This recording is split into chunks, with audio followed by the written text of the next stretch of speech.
Bienvenue sur ma chaîne Titi Technique. Aujourd'hui, nous allons parler de comment retrouver la puissance d'un chauffage par le sol. Tout ça animé par Thierry le bricoleur. Et maintenant, vidéo. Salut mes petits clous, j'espère que vous allez bien. Aujourd'hui, je vais revenir sur les calculs de puissance, plus spécifiquement sur le chauffage au sol.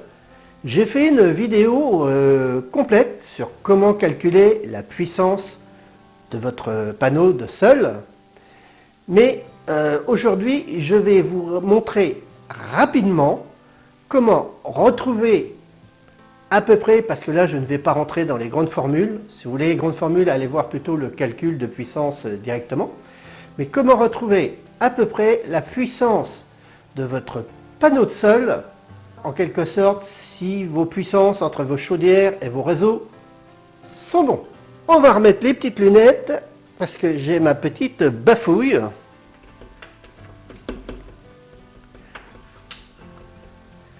Alors j'ai eu quelques critiques dans les questions-réponses, me disant t'es pas bon, t'as des bafouilles. Allez-y les mecs, hein, moi celui qui connaît toutes les formules par cœur de tout ce qui concerne le chauffage, les pompes à chaleur, les poêles à plaies, les radiateurs, les vases d'expansion, les débits. Rappelez-vous que moi j'essaie de vous mettre ça le plus, comment dire, simplement possible. Donc voilà, moi quelqu'un qui est capable de vous sortir toutes les formules sans bafouille, qui vienne me voir, qui vienne me parler en privé, on en discutera. C'est comme un professeur à l'école, hein, je prépare mon petit truc à l'avance, c'est tout. Donc toutes les critiques négative, parce que j'appelle ça de la critique négative. Allez voir d'autres vidéos, si celle-là vous plaise pas. Voilà, ce petit aparté étant fait, nous allons revenir donc à, on va appeler ça, comment retrouver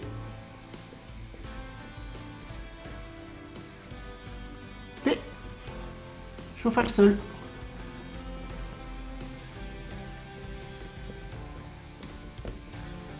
J'ai bien marqué, retrouver, hein, je n'ai pas marqué, calcul, hein, la calcul, j'ai une vidéo, je vous dis, qui est complète là-dessus, qui vous donne toutes les billes.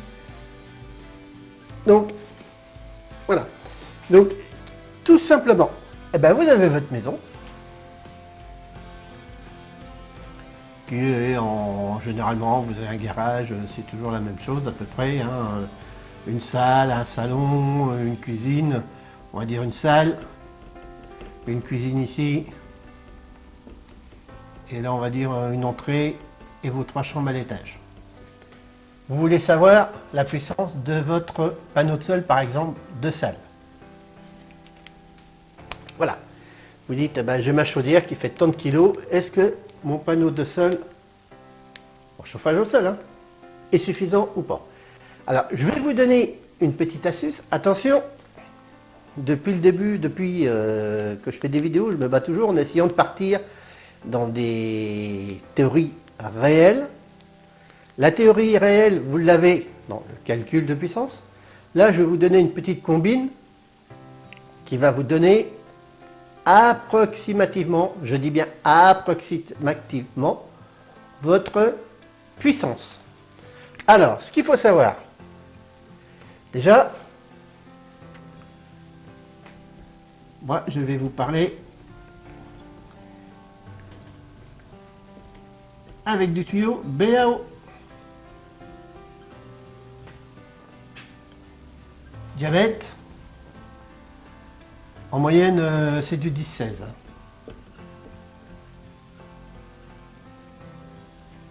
Voilà. Alors, quelle est la puissance si par exemple on veut la salle ici, hein.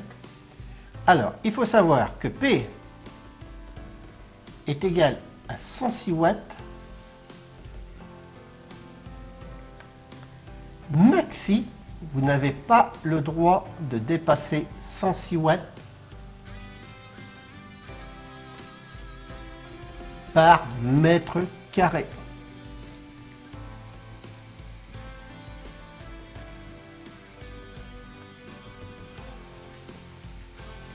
C'est-à-dire que mon panneau de salle ici dans ma salle, si par exemple on va dire, allez, j'ai 4 mètres ici, 4 x 4, on va dire 5 mètres ici par exemple, 4 x 5, 20, si j'ai 20 mètres carrés ici, je ne pourrais pas dépasser 106 watts sur 1 mètre carré. Ça, c'est le maxi.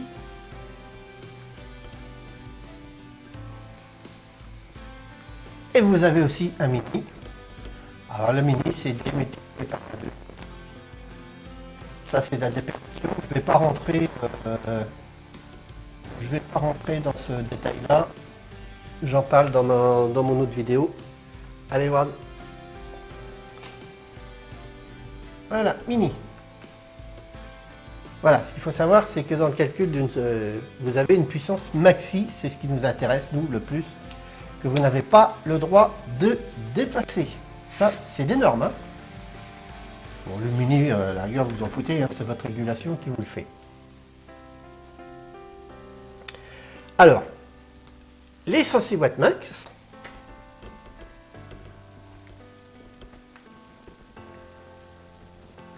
ils ont été calculés au mètre carré. Hein.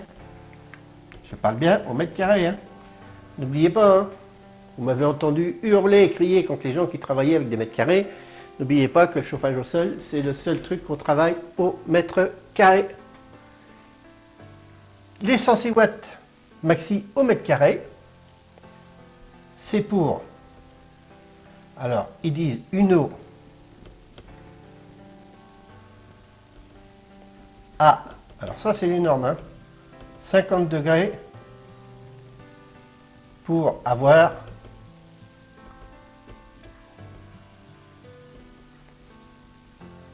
28 degrés au sol. Je m'explique. Ici, vous avez votre serpentin dans votre salle. Qui est comme ça. Tac, tac, tac, tac, tac, tac, tac, tac. Voilà. Quand vous rentrerez 50 degrés d'eau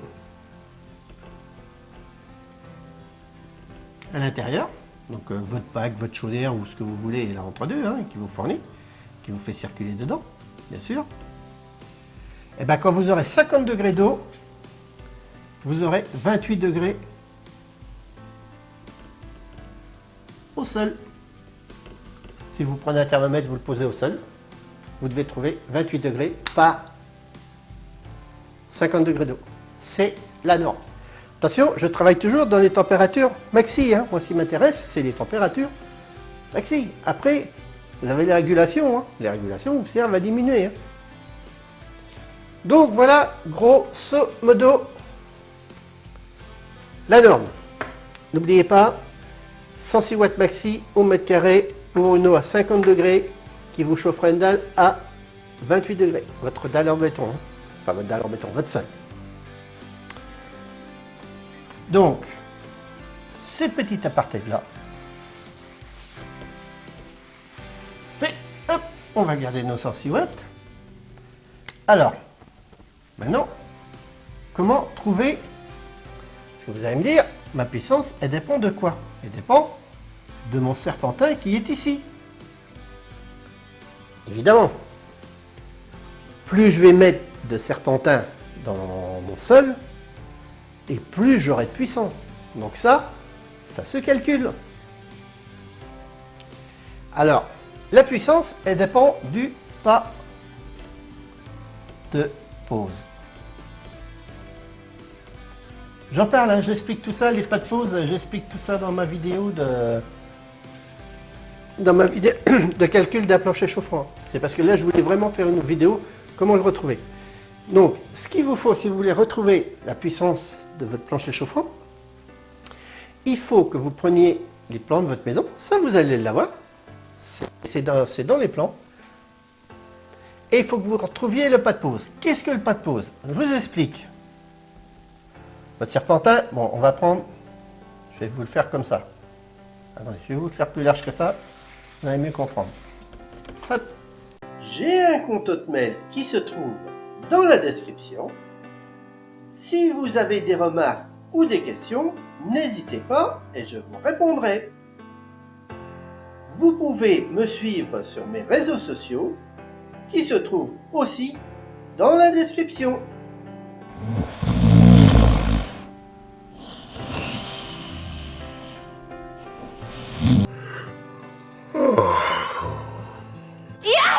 Yes! Yes! 5, 4, 3, 2. De le positionner, on va prendre, je vais vous prendre ça comme exemple. Donc là, vous rentrez de l'eau. Et là, vous la ressortez. C'est vraiment un petit plancher chauffant. Hein. Et bien, le pas de pose, c'est l'écart qu'il y a ici entre chaque tuyau.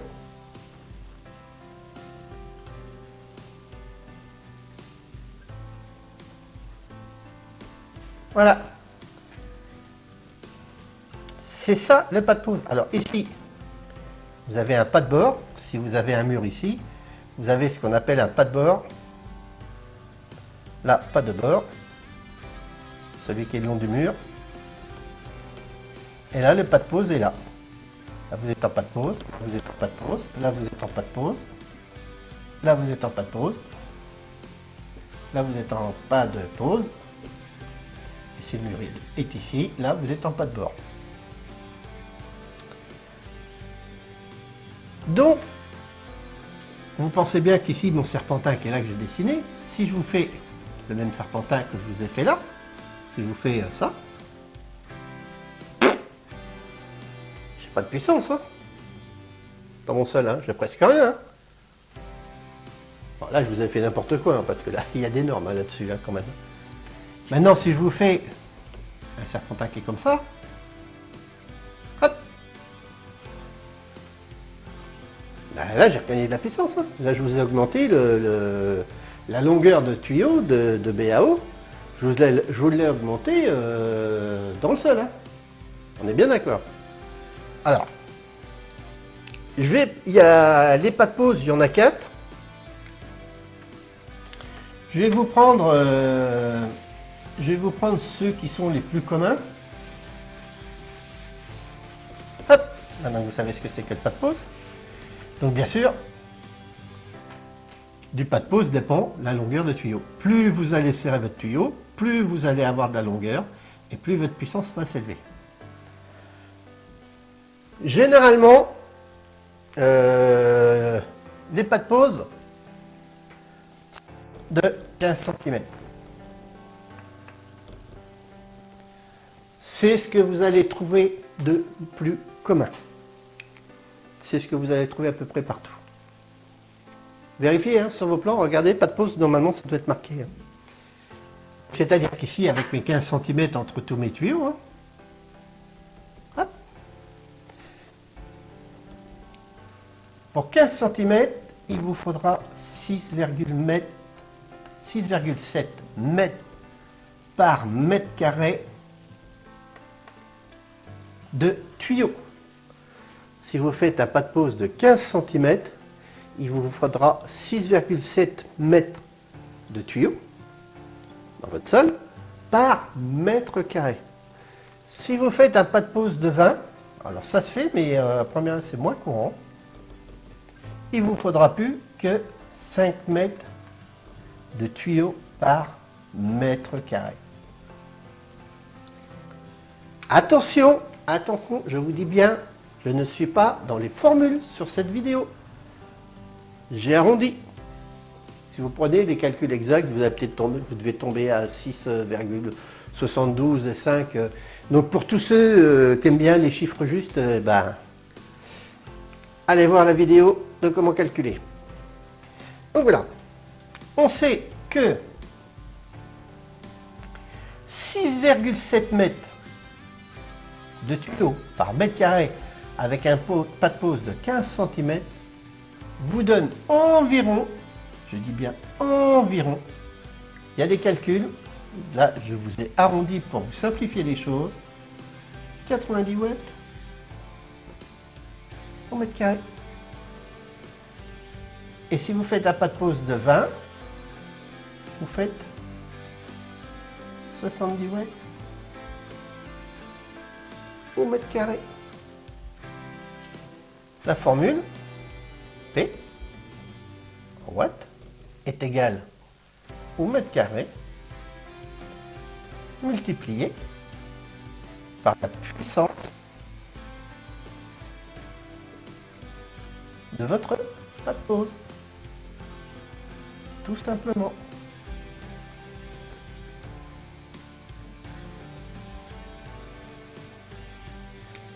Tout simplement. P en watts, le nombre de mètres carrés, puisque là on sait qu'on travaille sur 1 mètre carré, donc le nombre de mètres carrés par la puissance de votre... Si je reviens à ma pièce ici qu'on a dit qui faisait 20 mètres carrés, je vais vous prendre un exemple. Et bien je dirais que P est égal à 20 mètres carrés multiplié par, je vais dire que j'ai un pas de pause de cœur, par 90. 2 fois 9, 18, 1800 watts.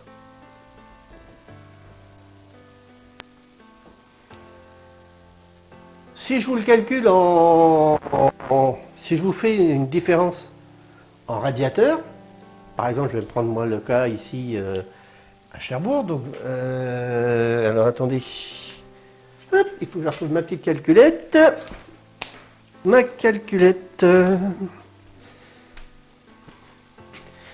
si je vous fais le calcul, donc là, 1800 watts, en plancher, hein, on est bien d'accord.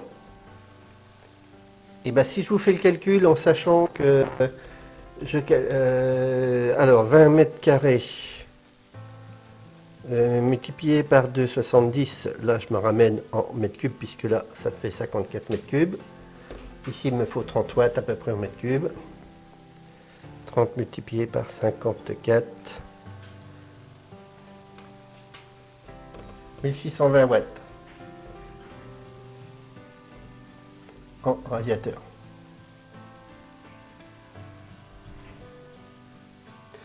C'était juste pour vous démontrer que, quand je dis toujours que la puissance d'une maison c'est invariable, il vous faut tant de watts pour la chauffer, il vous faut tant de watts pour la poser, pour la chauffer. Donc vous voyez qu'en calcul de plancher chauffant avec un, vous avez 1800 watts. Si je calcule en radiateur, donc là j'ai pris mon exemple ici de 20 mètres carrés, ma petite salle de 20 mètres carrés, que j'ai ramené ici en mètres cubes, puisque pour les radiateurs il faut être en mètres cubes, 54 mètres cubes, multiplié par ici à Cherbourg 30 watts, 1600. Si vous avez un pas de pose de 15 cm, c'est-à-dire 15 cm d'écart entre vos tuyaux, vous avez cette pièce ici qui fait 20 mètres carrés, multiplié pas de pose de 15, 6,7 mètres par mètre carré, 90 watts, à peu près 1800 watts. Si vous avez un pas de pose de 20 cm entre vos tuyaux, votre pièce est toujours 20 mètres carrés, ça ne change pas. Vous aurez 5 mètres de tuyaux par mètre carré.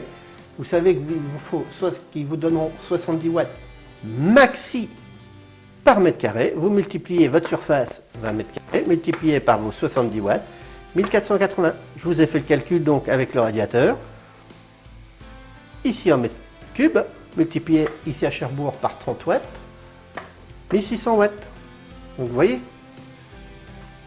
ça se tient, hein, c'est cohérent. Hein. On va pas chipoter sur une centaine de watts, mais c'est cohérent. Ça tient la route. Hein. Donc n'oubliez pas ce que je vous dis. Là, votre maison, c'est une puissance pour la chauffer. Ça, c'est invariable. Donc voilà. Bon, j'espère avoir été clair. Donc ça va pas faire une très très grande vidéo.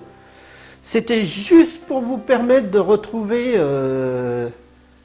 assez rapidement par un moyen assez rapide. Alors attention, là je ne suis pas dans les formules, je vous le dis et je vous le répète. J'ai simplifié, hein. C'est vraiment un petit truc rapide pour vous donner une idée. Nous sommes arrivés déjà au bout de cette vidéo.